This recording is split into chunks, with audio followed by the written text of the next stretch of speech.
I will shout out a couple of other places that we touched. The Blaten Geta Heruoy reading room. I have to ask the eye about it in this exclusive reasoning. You know what I mean? Because it's quite an exclusive painting. And what can I tell us about this? The Revelation of Saint John. Yeah, it's many, many years ago, over 10 years ago, that I first had my own revelation. I remember exactly where I was at that time. I was in the Church of Haile Selassie, my first ever time visiting the Church of Haile Selassie. It's sitting in the service there, frankincense is billowing out. This is in Barbados, St. Thomas, I think it is, Barbados.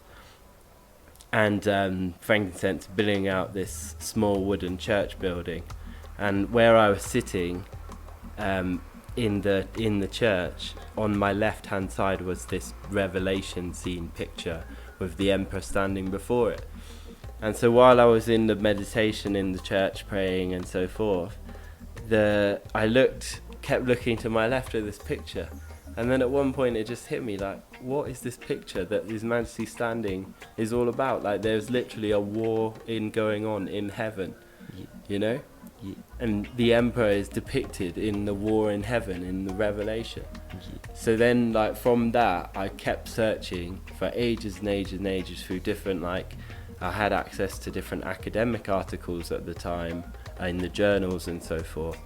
And I finally found an article that was like with a very good description of background of the painting.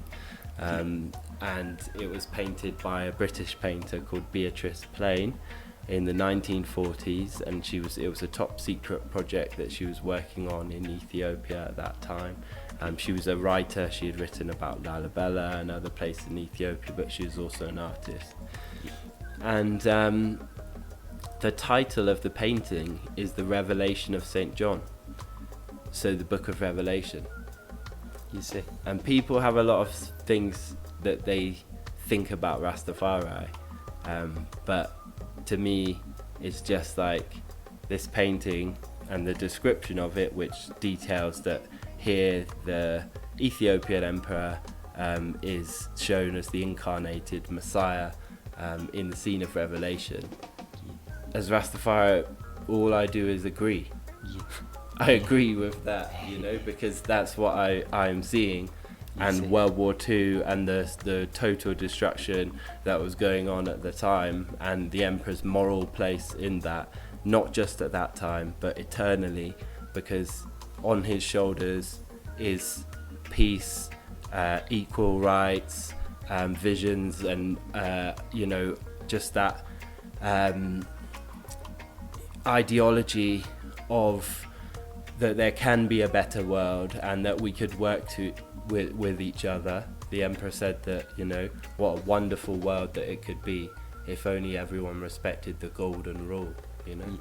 Yeah. You know, like, so he had that visionary idealism for a greater world, and as humanity we haven't reached that.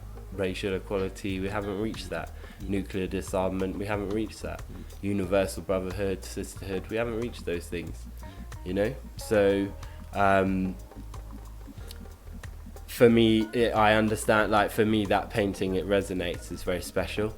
And even in the room where I sit at Fairfield House, working away when I'm doing admin tasks and so forth, I have a small picture that is of the emperor standing in front of that painting.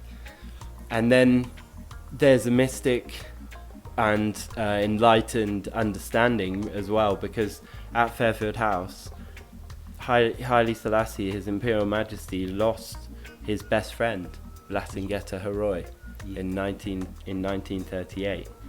So Blaten Geta Heruoy, he was Ethiopia's greatest respected intellectual. He's like a symbol of enlightenment, a symbol of learning. So for the emperor to put that, to return to Ethiopia, build a national library and archive, and then to have this painting in the Blaten Geta Heruoy reading hall, it is, it's like a message. It's like education can lead to your understanding of who I am. Yeah, in the same room that you have like ancient Book of Enochs and ancient Gears text and all these kind of texts. So I requested to my brethrens, JahMike, Rassam, Geta was with us as well, and that we could go. We should go there, and no one in our group had been there before. Yeah. And when we went to the library as well, we were just very welcome. I don't think they have visitors very often. We showed exactly what we wanted to see. And then what I was struck with walking into the room, there's Blaten Geta Heruoy's photograph on the outside of the room, and it says that it's his reading room. And then you go inside and it's total silence, and it was full of students, and they were all studying, and the room and the legacy of the emperor was totally alive. And then you look over to your right hand side and you see this ginormous mural of the Revelation of St. John, and the total silence was juxtaposed by the feeling inside of how I wanted to, just exclaim Jah Rastafari, because wow, to stand in front of this painting after so many years, it was unbelievable. So we observed the painting, we took some photographs, and then I just became very conscious that I don't want to be a person that is disrupting what the emperor left this room for. So we quietly left the room respectfully, it was very moving. It was to see that alive and well legacy, which is exactly what we have at Fairfield House. The emperor left it for the elderly. The elderly care will still go on through the week in the building. And so I know that nothing, and part of my job is to protect the Bemska service from the other things that His Imperial Majesty, the greatest man of the millennium, that his legacy brings that popularity element. People can turn up at any time and so forth, and so we have to protect what the emperor actually left the building for. So when you're in that space where the legacy is alive and well, and it's like a special thing, you have to respect that, and that's really important.